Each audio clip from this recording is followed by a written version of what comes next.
The lesson. Oh yeah.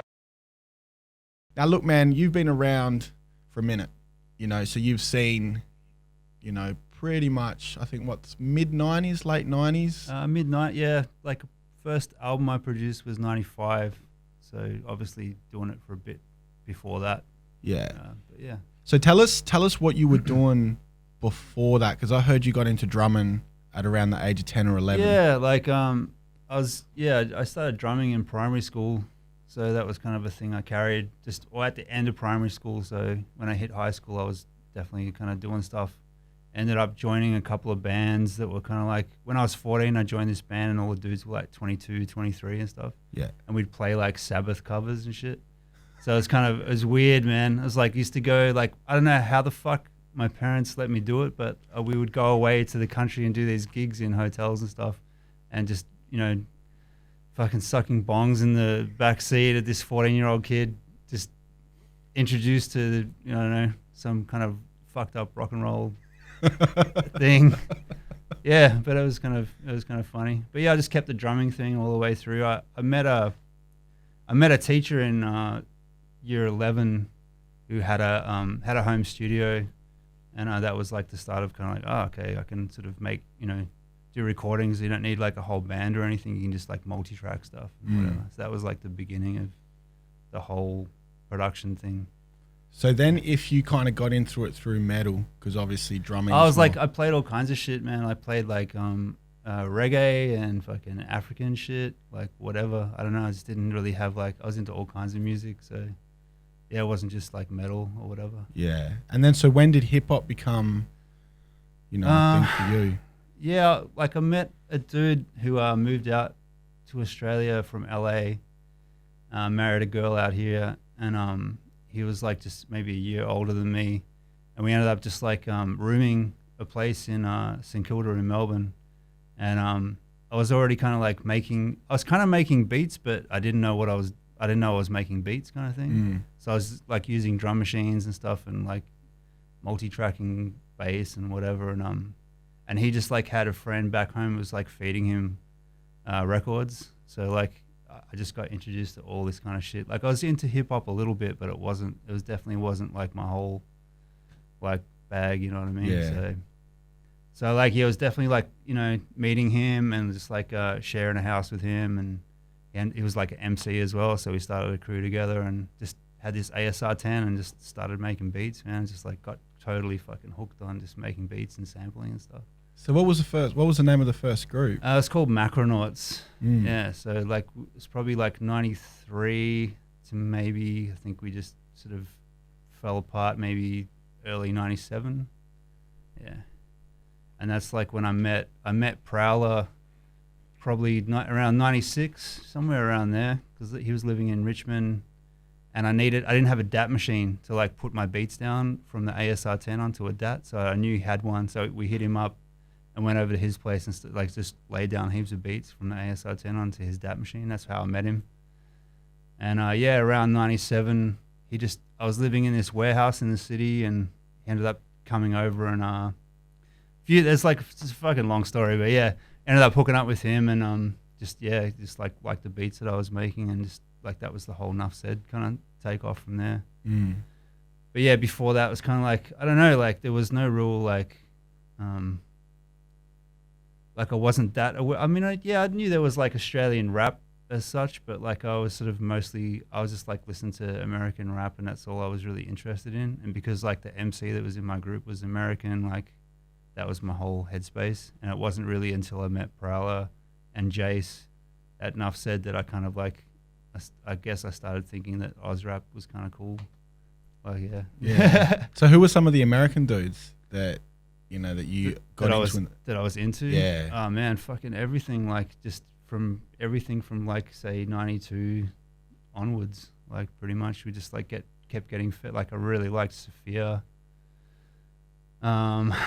Just Tribe Called Quest, like all that stuff. Like because he was from LA, like we used to get a lot of stuff from like, I guess Oakland groups and San Fran, like, you know, Souls of Mischief and stuff like that. So it was like a little bit East Coast centric, but also like stuff like Mob Deep and yeah, just sort of more hardcore kind of East Coast shit. Mm. That's the stuff I wanted to make. Like, I guess like my whole early beat making style was sort of based around beat miners. Like, I just wanted to be beat miners basically.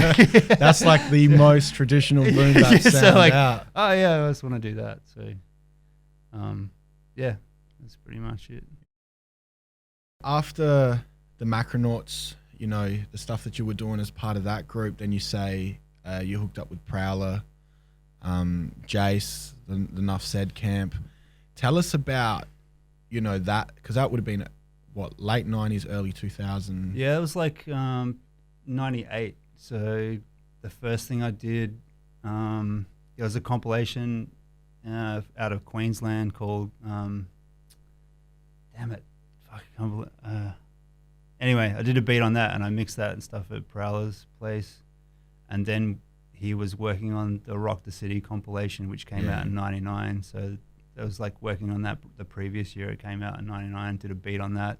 And did like, because he was like doing cuts in a sort of kind of group that was I had at the time called Madlock. So it was like me, Prowler, a guy named Chris, and Zvi Belling, and Dean, another cat called Dean, played like Rhodes and stuff. So it was kind of like it wasn't really like the scourge of the hip hop bands, like you know, like what it was more like dudes playing instruments trying to sound like beats. It probably would have gone down really good now. But like it was just probably maybe a bit before its time. Like no one really got that shit then. But so yeah, I did that track, the Madlock track on the Rock the City comp.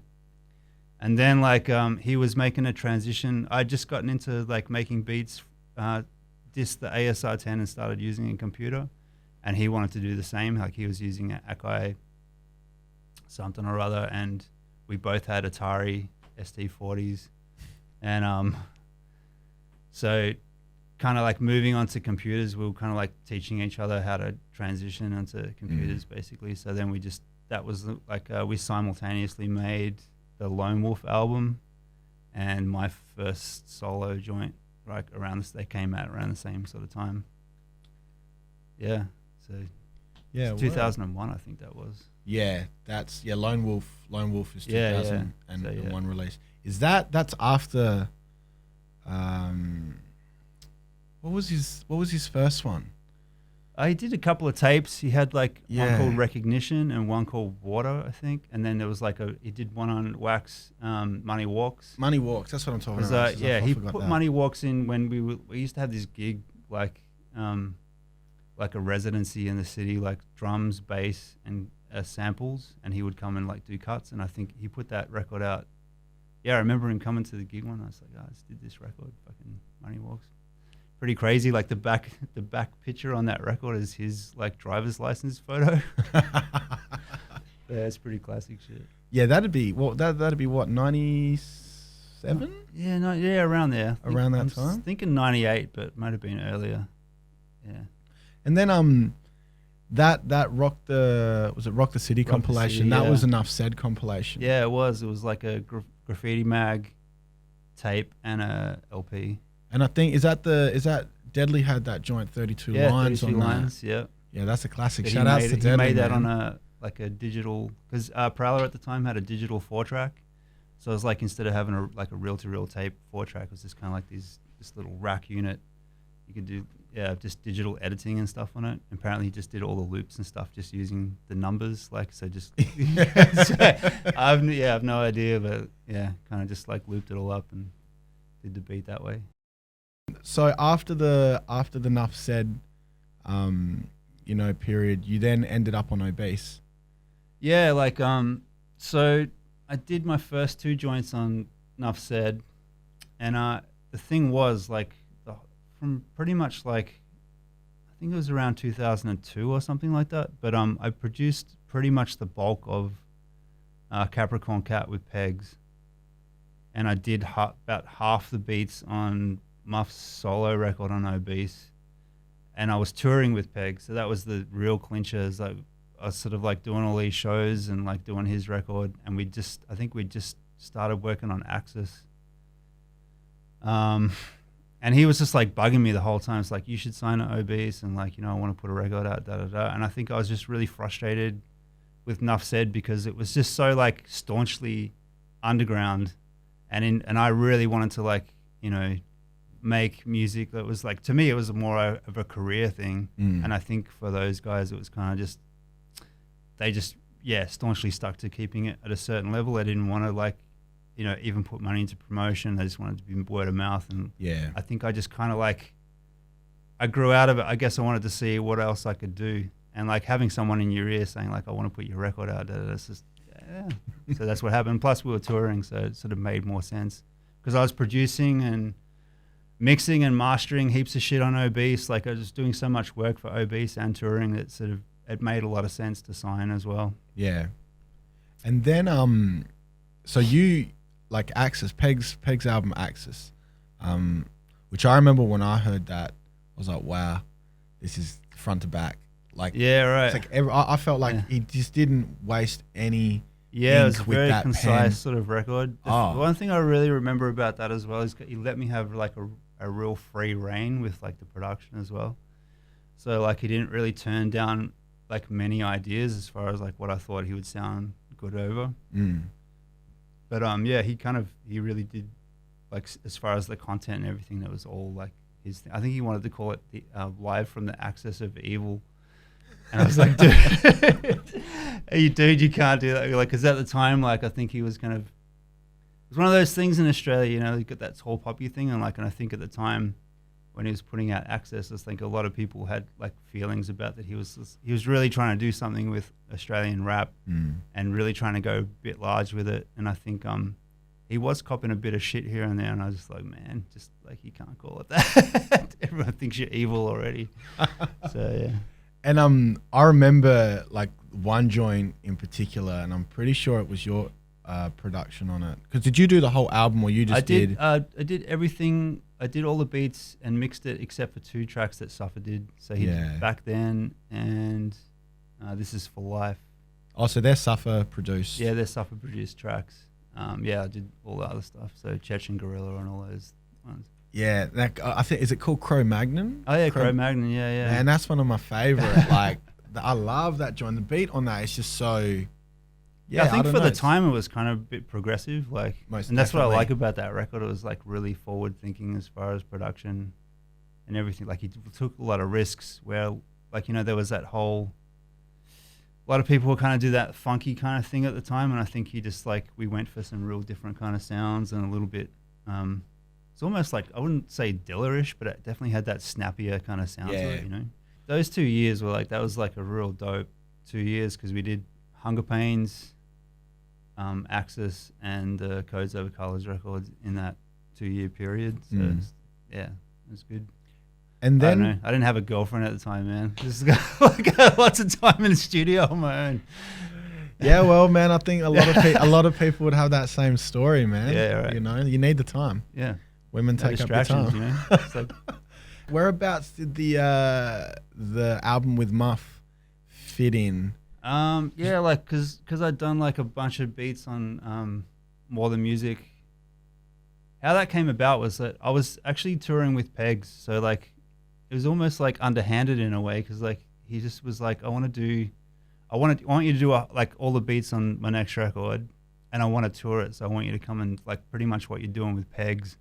I want you to come on tour. So I was like, fuck, that's a lot. We want to do all the beats and do the shows. Like, fuck, man, you better put me on. I want equal billing. So my name's got to go on there as well. So that's when that whole thing came about. I was like, so yeah, we got on really well as friends and stuff. So it was like really easy to, produce and stuff. So. And you had that single, was it Heaps Good? Yeah, Heaps Good. And that's the shittest beat I've ever made. Like, now a lot of people will probably disagree. Yeah, I mean, like I know a lot of people really love that track. I just mean in terms of like, it was almost like us doing that track was almost like a piss take because I think like at the time he was kind of known as like the thinking man's rapper. Like he's just like hard on his sleeve and all that kind of shit. I guess what kind of like horror show and stuff do now is like he kind of spearheaded that kind of whole thing in Australia, I guess. But Heaps Good was kind of like we're just kind of taking a piss out of ourselves. Like, let's just see if we can just do like a kind of like more of a party kind of track. Yeah, that's what it came off as. Yeah, you know what I mean? And I think it picked up. It got picked up by. Yeah, we just like so. That was a funny thing with that record. Like, that track in particular was really popular. But we did this crazy thing where like all the sort of underground heads that, you know, I guess knew me from Nuff Said and him as well from what he'd been doing, really fucking dug what we were doing, and also Triple J picked it up as well. So we had this kind of dual thing going on where we were getting, like, we had a feature record on, well, all of our albums were feature records on Triple J, so they really, from the get-go, they kind of like, you know, supported us and stuff, but we were able to also have like a staunch kind of audience as well. It was weird. I don't know if that would really happen these days so much because it's so dissected. Like you're either like more of a poppy kind of act and you got that crowd, or you sort of like just staunchly kind of like just, you know, hip hop, whatever. But, there's very few. We just sort of like ran that weird line, which was kind of cool. Yeah, there's very few dudes that have that sort of crossover. Yeah. You know, I don't even know if you'd call it crossover. It's just like Hoods are an example. Yeah, you know, exactly. like, well, yeah. I mean, funny thing about them is that they're just like such a fucking massive, successful group. Like, it's almost like I don't even put them in the. I mean, yeah, it's like they're just a massive band in Australia. Like, you know what I mean? I think like a lot of their audience probably wouldn't even cross over so much into like hip hop. Nah. I'm just speculating, you know what I mean? But well, like, I hear that when you go to a Hood show these days, what you see is a lot of families. right? You know, like you see like the old man. But with that's the cool thing though, because they have like fans that are like my girlfriend's nephew's like 7 or something, and he's like a massive Hoods fan, and then they've got like fans that are kind of like 50 or something. You know what I mean? They're like the fucking Australian Beatles or some shit. You know what I mean? It's like they just have this massive draw. Yeah, it's crazy because I know they just did that arena tour, and I mean, I think when we did the phone interview, you know, we briefly touched on that, and it's just like there's not many groups, period. Yeah, see, it's just like it's sort of I guess that's what I'm trying to say. It's just like their success kind of it jumps over genre specific things. Like it's just more like they're just a massively successful group that can do stuff like do a tour with an orchestra at stadiums and sell the shit out. And sell it out. Like continuously just sell it out. That's crazy. Like, Hoods obviously at one point were also on Obese. Yeah. There's a rough period there where like it seemed like all the successful artists, like you had, you know, Funkors and Draft, the Hoods, Muffin Plutonic, blah, blah, blah. That was like almost that stable of artists kind of all moved on at one point. Yeah, I don't know. It's just it's been so long ago, you know what I mean? But it's like a little bit political, a bit rough. But yeah, I don't know, it is what it is. I guess like I guess people wanted to reach that next tier of like success or whatever, you know what I mean? Whatever that is. Well, I actually remember, because I was saying to you before, when we were coming here, I used to live in Melbourne back in the day, and I used to skate. And I actually remember, because I was listening to US hip hop before I caught on, way before I caught on to the Australian stuff. And I remember skateboarding days. That correct me if I'm wrong, but it used to be called Obese. Oh yeah. Well, even before it was in the Izzet Street spot, I remember it was at the back of a jean store. So like it was on Greville Street, and it was the back room of a clothing store. And OB used to run it. This dude from Melbourne, so it was like his thing. Oh. And then he like put the store into the Izzet Street location and then sold it. Shaz sold it to Pegs at one point, and then it became Obese. So Obese Records. So when it changed ownership is when the name slightly changed. He bought the business basically. Yeah. See, but yeah, I didn't make the connection for a while after that, and then I was like, oh wow, and then like you said, Draft, Oars, when all these acts, I kind of find like Obese was a bit of a golden era, in a sense. Yeah, like because I mean, it was there's a lot of people in Australia like in that time, like the late 90s, early 2000s, that were releasing records, and I guess they were trying to attain like a standard and have it. Like, it seemed like everything was happening at once, but definitely like I will give Pegs that props of kind of like he definitely had a vision of like he wanted it to be the quality to be of a certain level and of it to be consistent, and it was like a massive thing. Like, but it was all his kind of like, he wanted to put the money into it, and like I said, like even doing stuff on Nuff Said, it was such a lot of those things were such underground things. You know what I mean? No one really, until like people started getting even airplay or there was no like real. I guess we were kind of doing national tours, but fuck man, it was on such a like a small scale. Like until he really like, I'll give him props for pushing that whole movement. You know what I mean? Yeah, it's kind of he changed the game. Yeah, for sure, definitely.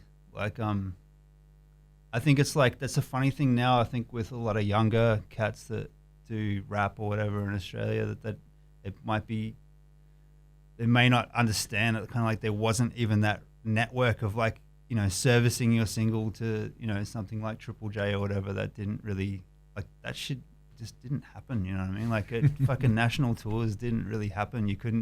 No one was playing like Splendor in the Grass or whatever, like festivals and stuff. I remember like there were a few groups that like were breaking that, kind of like Resin Dogs were like an early group that were doing things like Falls festivals and stuff. Well, and Resin Dogs 1200 Techniques as well. Resin Dogs did Falls. Yeah, I'm pretty sure. No shit. Yeah, I'm pretty sure. Like I could be wrong there, but I know they were definitely like doing, in the late 90s, they were definitely like a hip hop act that made that stretch over to doing like festivals and getting airplay and stuff. But there were only a handful of them, you know what I mean? And Coolism was an early one as well. They won an ARIA pretty early on. Yeah, that's right. And I spoke to Hal about this. I think it was. Have you seen that footage of him? Yeah. What? Because I remember talking to Hal about it. But like at the time, there was that. It doesn't really happen now because no one really gives a fuck. But at the time, there was like, because we were, I say we, but like I guess dudes were just trying to have like, we were just trying to have our own thing and our own voice, and so like there was the things that sounded fake to a lot of people, like so say using an American accent and stuff, were kind of like, it just went against trying to, like, when you're trying to get your own voice together and make a thing, it's sort of like, it just goes against that, I suppose. So everyone was just trying to be themselves and get on with it. And I think his statement at the ARIA Awards was kind of like, I can't quite remember it verbatim, but it was kind of something like, support the real shit or whatever, none of that fake American shit, but like fucking Black Eyed Peas was like standing behind him, and I think that he thought in that moment that like he was talking about them, because they were just like, what? And it's like, no, not you guys are cool. It's just like, but he was talking about, like, I guess he was just talking about dudes that were kind of being like fake, I guess, or perceived fakeness. Now, which no one gives a fuck about anymore. Yeah, I mean, no, I think, because I was gonna actually ask you, because on the topic of eras, I remember that was an era where you had your Weapon X and Ken Hells. Yeah, like I guess they would probably take the brunt of it in a way, because they were so staunchly,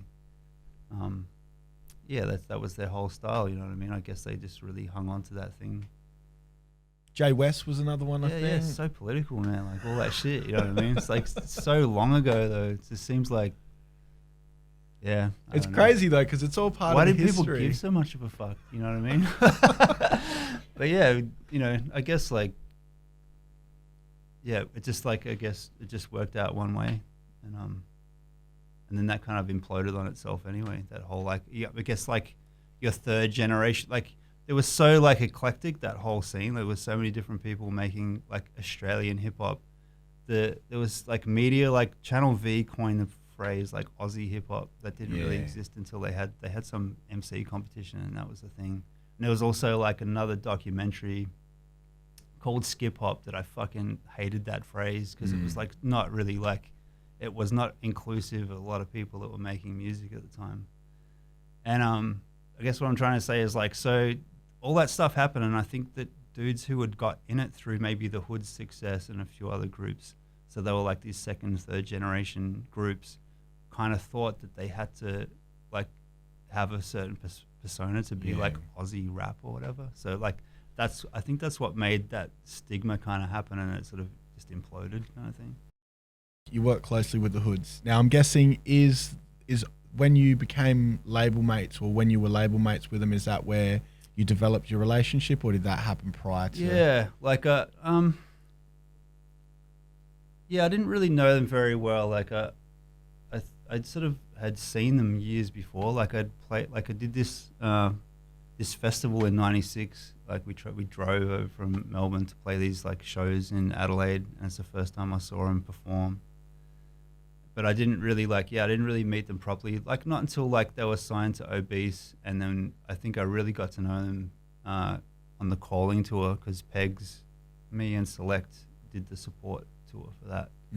So it was like lots of shenanigans and crazy partying and stuff, and that's when I sort of got to know them. But yeah, it's like so I guess that was around maybe 2004. I'm thinking.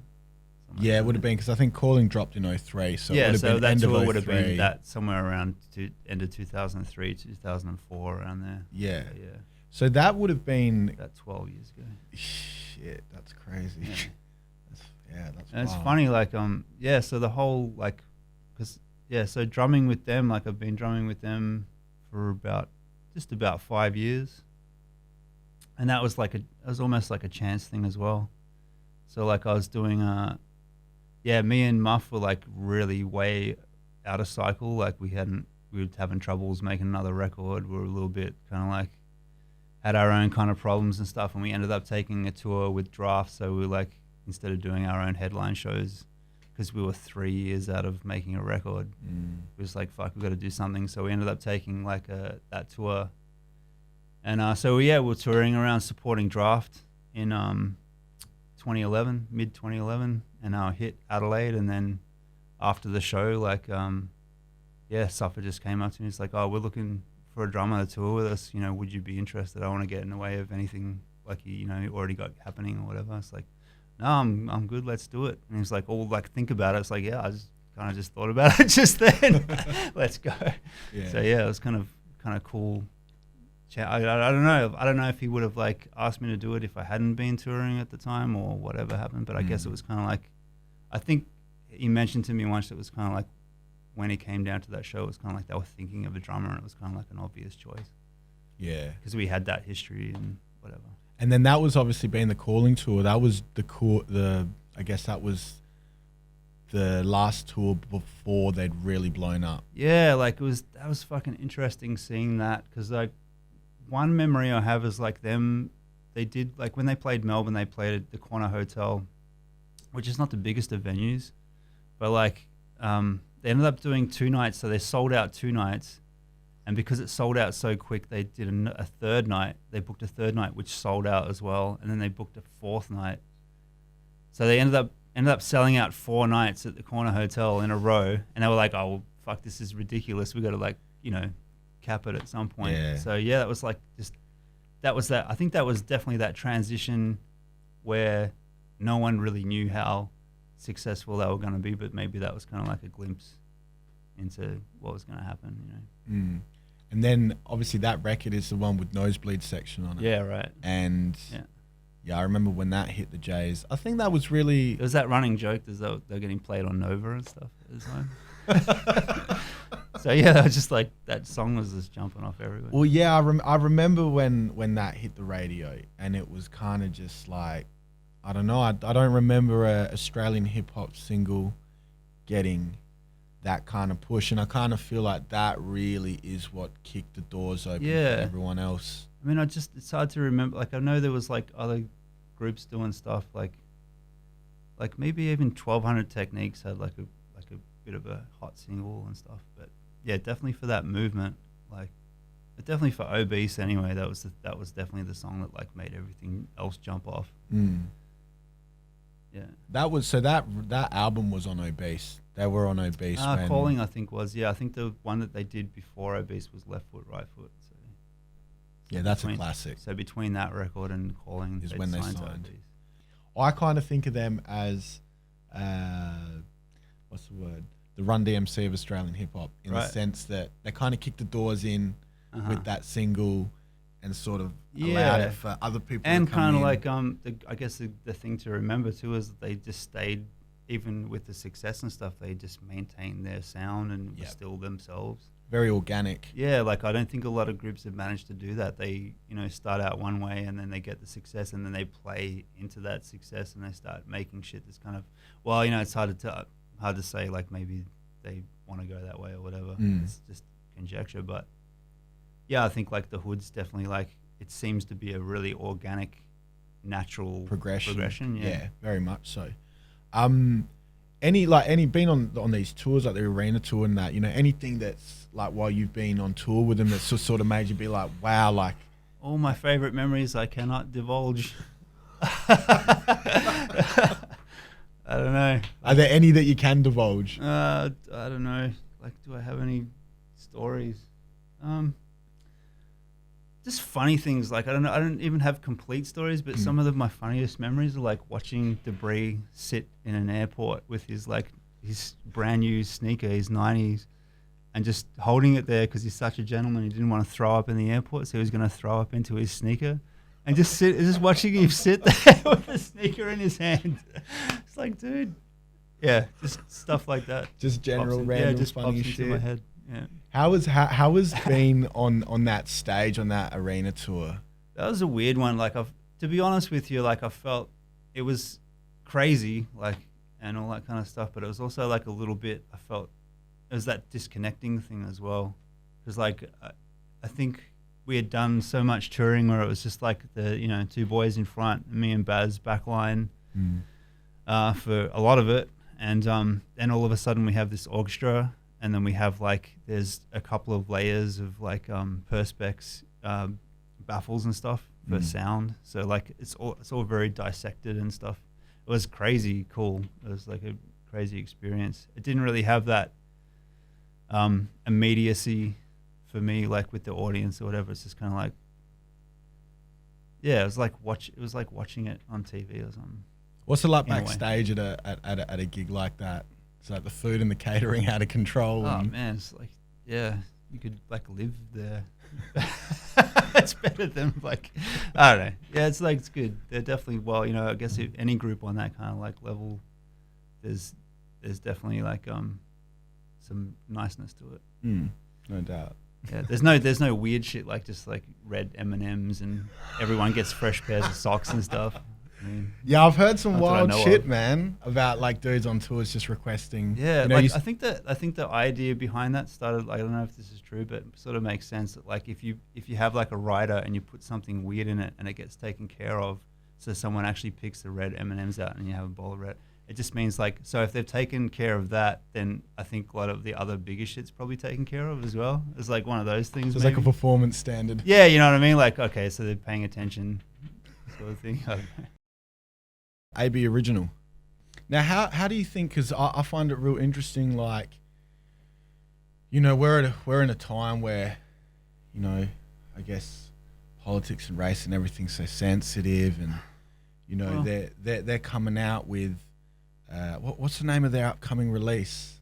It's it's on some political tip, isn't it? Shit. It's not. It's like something like Australia Day, but not Australia. What the fuck is it? Oh man, my mind's blank.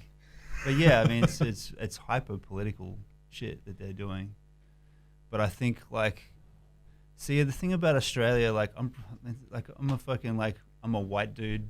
Like white male giving my opinion on like fucking race issues, but I guess my opinion is that in Australia like a lot of this shit has not been dealt with, so it's kind of like that's why I guess so much of it is raw and there's so many uneducated people, is because it hasn't really been drawn out into the open. So like in a lot of ways, like even the AB original thing is like it's really fucking needed, man. That whole conversation, that whole thing is like it needs to happen. Like we need to kind of take things to that next level to get that conversation open, you know what I mean?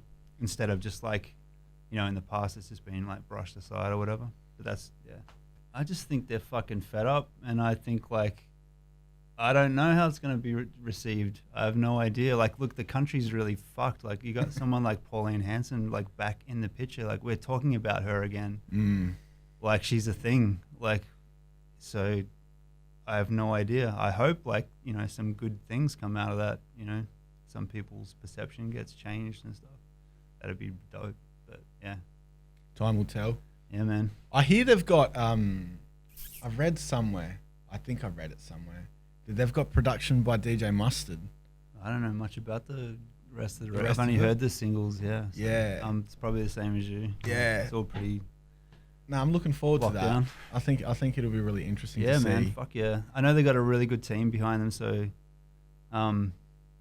yeah, I know they'll have a really good crack at it, like, you know, making that project get out there and kick some ass. So I think it's an interesting time as well for them to be putting out something like that. I mean, if they were doing what they were doing at any point in time, it's always going to be interesting because it's refreshing and it's different to like the current trends. Well, maybe it'll work. Maybe that'll work in its favor in terms of if everything's so like hot politically at the moment, and maybe something like that coming to. Maybe it's exactly the right time for that shit to happen. That's what I'm sort of thinking. Yeah. You know, I see Briggs is up on the telly every now and then doing his thing. Yeah. Which Well, is he's cool. like he's got multiple careers going on now. He's like he's definitely working all angles.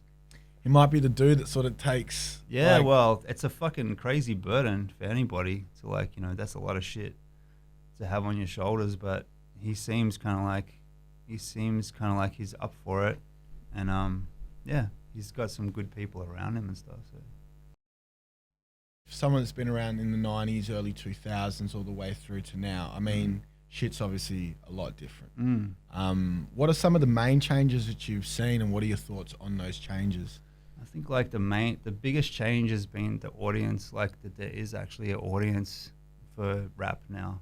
Whereas like in the 90s there was like, man, like no one wanted, like you said you made rap music or hip hop and people would do like rap hands at you and just take it, like it was just so not a thing that anyone would take you seriously doing, you know what I mean?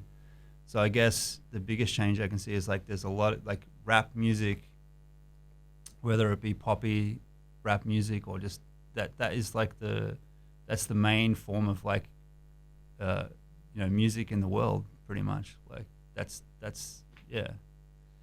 the most popular music of the day. So like I guess there's like there's a massive audience for it in Australia where there wasn't before. Yeah, I find that now people are a lot more open to different sort of styling sounds. You know? Like I think that in kind of like what you were saying about the Nuff Said sort of days, it's like back in those times, I think whether it was Nuff Said or another label, you kind of, you know, if you didn't have that traditional sort of 90s like sound. it was because the audience was so small, man, and like they definitely were very staunch about what kind of hip hop was acceptable and what wasn't, and but that's what a lot of dudes were into that as well. It wasn't like they were trying to play into a certain sound to be popular. No one gave a fuck about being popular. It was just kind of like the shit that people were into then. But yeah, I guess, I don't know, people just started taking more chances, which is kind of cool. Like he went back to the Axis record, you know what I mean? Stuff like that, just like blending different styles and sounds and stuff. It's definitely been a slow transition. I mean, there's like a whole other story. I mean, even from that, like I wasn't really like part of the 80s. There's like a whole other movement as well before my time. But yeah, I think like younger kids would probably really know like maybe fourth generation dudes, like say maybe after Nosebleed section. Yeah, like so like there was that whole thing, and then there was all those artists at that time, and then just after that, so maybe around like 2008, you have like your sort of Fundamentals and Illy and all those kind of guys just starting out. Yeah. So I might get that wrong, but yeah, seems to me that's when it was. I don't want to upset anybody with time-wise. Yeah. I've also noticed, you know, I know it was happening. It's been happening throughout, you know, the years. US dudes collaborating. Yeah, that's interesting too. Well, I think a lot of the like, you know, US idols, they're a lot more approachable now and easier to get on records. Like you can get someone like AJ or whoever it is, you know, Lord Finesse or someone, you know, they're probably way more approachable to get on a record than they were 20 years ago when they were really like, you know, the fresh thing. But and plus like Australia, like not only that sounds like kind of like a negative way of looking at it, but it's, I think like also Australia is a lot more well known in the States now. Kind of like you watch any like Hollywood movie and there's like references to Australia all over the place. You know, we have like, you know, actors have like, you know, gone into like, you know, being like superstars over there and all that. Like, so American culture is kind of like permeated with Australian people doing shit. Yeah, it's a bit So I more guess accepted. like music collabos is like the next step or something. Now, do you find that, because someone made this an interesting comment, and when talking about collaborations, that the majority of the time it's dudes sending beats and sending verses, and it's really quite rare that You the get dude- to link up. Well, I'll give you another thing as well. Like back when we were doing international collabos on Nuff Said, like the internet was like it was pretty early internet as well. So like, you know, people had like fucking dial-up connections and shit. So a lot of that was done through the mail. So we would get stuff like, say, To Me from South Africa, like that all just came on like CD-ROMs and stuff. You know what I mean? It wasn't like we just had Dropbox. It's real. I think it must be really hard for like younger dudes to imagine what collaboration overseas would have been like without the internet. You have to like ring people up in their time zone and like catch them and fucking find out what their phone number is, and it's some crazy shit. Like, it's not just like hitting them up on Twitter. It's like, yo, let's collab.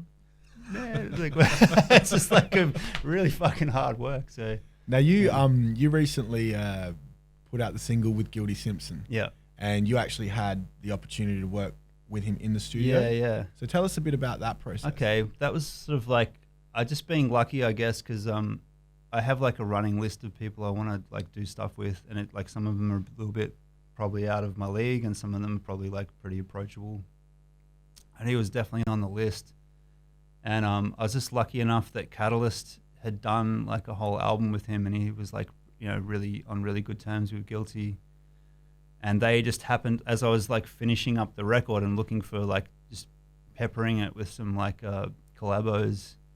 He was like touring at the time, so I just ended up like I just sent him through Catalyst, sent the beat through him, and he wrote to it. And so by the time he hit Melbourne on their tour, he was able to come through the studio and like actually lay it down in the studio. So that was kind of cool. Like a lot of the other collaborations on the record was like done in the studio as well, but like I had to, like the Koma Chi track was like probably the hardest one to put together. That was like 3 trips to Japan from the moment I met her. So like the next time I went to talking about maybe doing something, and then the third time actually getting a Japanese dude who made beats to like get his studio and get her there and her to write something, and then sitting with her on the day to try and translate her Japanese into English so that she could like rap it and stuff. It was like a crazy process, you know. It was like almost like 3 years of like fucking around to get like a track. Yeah, that's fucking. In a way. You're doing yeah. a national tour off the Yep. back of this album. Yeah, September 9th it starts off and it goes into October. Adelaide's like the last show of the tour. So people would be wondering how someone who's a producer / drummer does their own tour. Right. I'm wondering that as well. But it's going to be kind of like, I guess, versions of stuff on the album and other shit I've produced as well, sort of done live, just sort of all sequenced live and stuff. So like more like a beat sort of set. I got Daniel San coming out with me to do some live keys and stuff as well. So between us, yeah, it's going to be kind of like sort of renditions of tracks. So we just kind of try and do it as live as we can. I keep doing this when I talk about it because I just try to think of what the fuck I'm going to do. But yeah, it'll be something like that. Hitting pads and making noise. In no particular order, your top 5 favorite hip hop albums from Australia. Oh shit. You're gonna miss some, you know, like I know, it's just like on the spot, Yeah. like trying to think of records that I've really liked. I like Mnemonic Ascent, The Book's Full. I think that's a fucking great record. The Celsius record stands out, something really different. 5. I don't know, so many records, man. Maybe Layla's record. Like I really like that, like Daz production, and yeah. I don't know. so many records, man. I don't know. It's hard off the It's, top it's of your hard. head. It's hard to pick 5. I can think. I'm trying to like think of like records that aren't so obvious, I guess. Yeah, I don't know. It's like, oh, you know what's like, it was like a really cool thing. Like early on was the Soup and Aveen record. I don't know if anyone remembers that, but it's like this instrumental beats album that came out in the late '90s. It was like DJ Soup and Aveen, and yeah, it's just like like basically kind of like what Mowax were doing in the early '90s, but like about 6 years later. Yeah. But that was kind of cool. Like just that was like early kind of just producer shit, I guess. One that really, I remember when I first heard it, really, I was just like, wow, was a Lyrical Commission.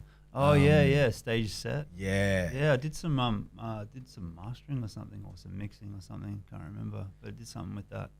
Now those that's uncut. Yeah. So I noticed in Melbourne, like you've got, you had your Nuff Said, you got your Obese, you got your uncut. It's kind of separate, little pockets or whatnot. Yeah, I guess like Uncut and Nuff Said are kind of affiliated in a way. Still pretty separate.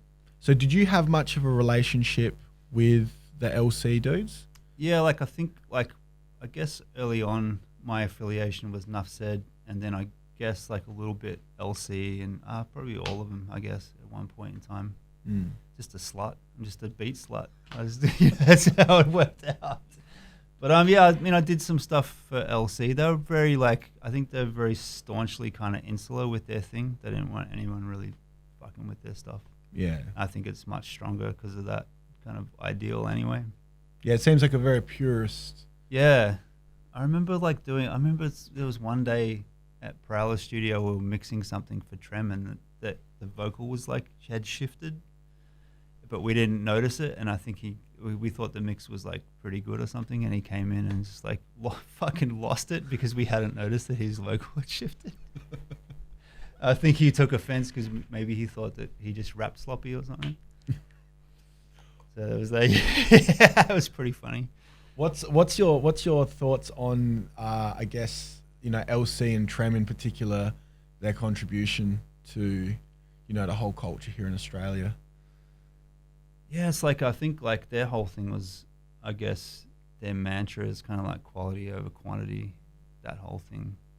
So I know they took a long time to get their product, if you want to call it that, sort of done, but it was always kind of there was definitely never any filler on their records, you know what I mean? They're always kind of exactly cut the way they were meant to stand out. Yeah, I don't know. What do you think of Trem's? I think was it 2010 he dropped. Yeah. For the term of his natural life. Yeah, the funny thing about Trem was I almost wish that he would take more chances with production. That would be my thing.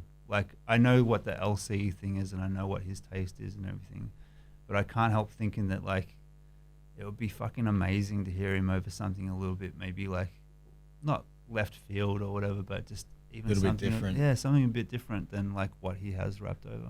Because he's got that signature sound. Yeah, but you know what I mean. I don't know if he's ever given him. Maybe he's just staunchly into a certain thing, but I don't know. It'd be good to listen to him take some risks on something. It's crazy how he's because I think Stage's set would have been maybe 03. Yeah, I think. Well, Bob Balance used to live upstairs from me in the flat block that I lived in. Oh no shit. Yeah, so he'd listen to me make beats and stuff. And then they had Murderous Metaphors a couple or a few years later. Yeah, that would have been. Let me think, maybe early 2005, late 2004, maybe.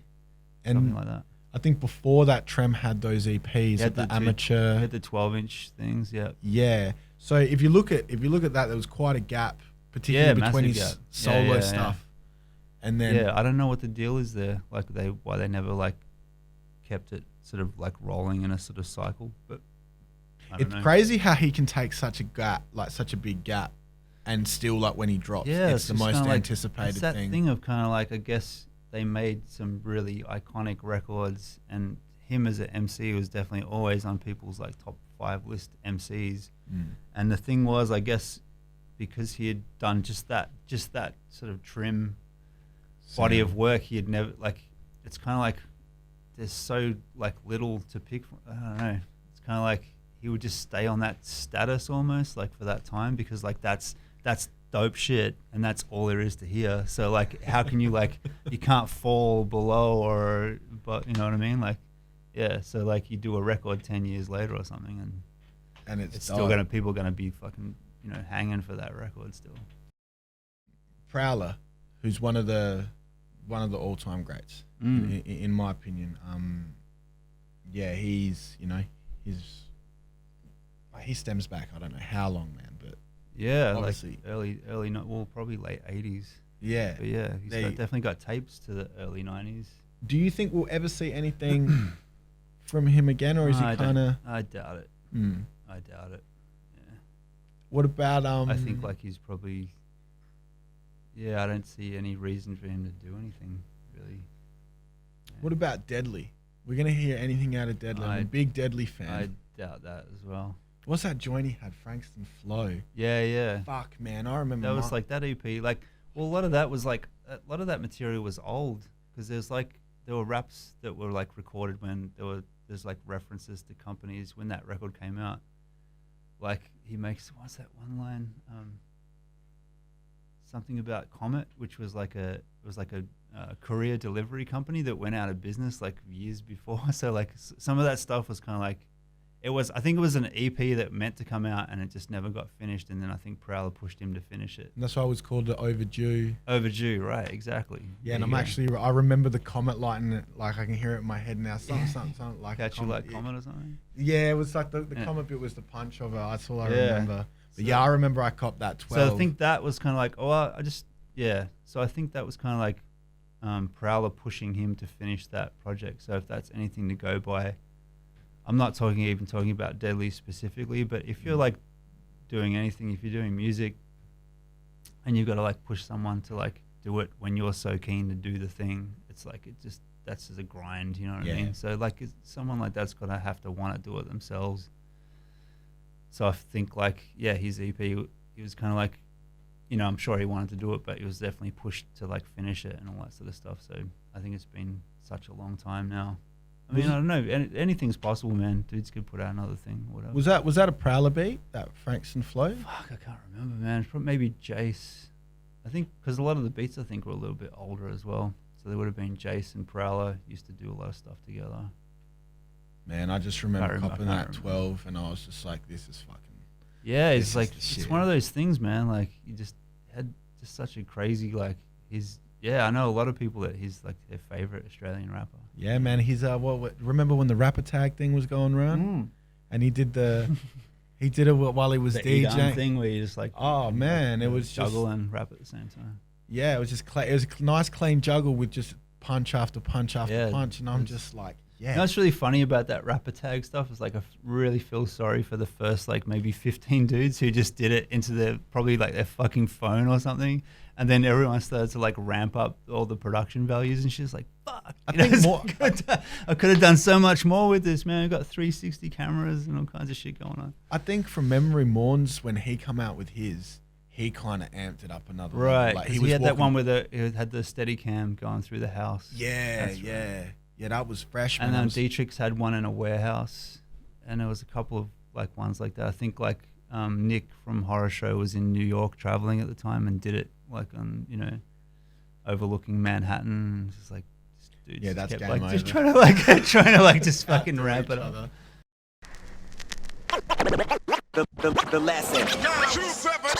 Oh yeah.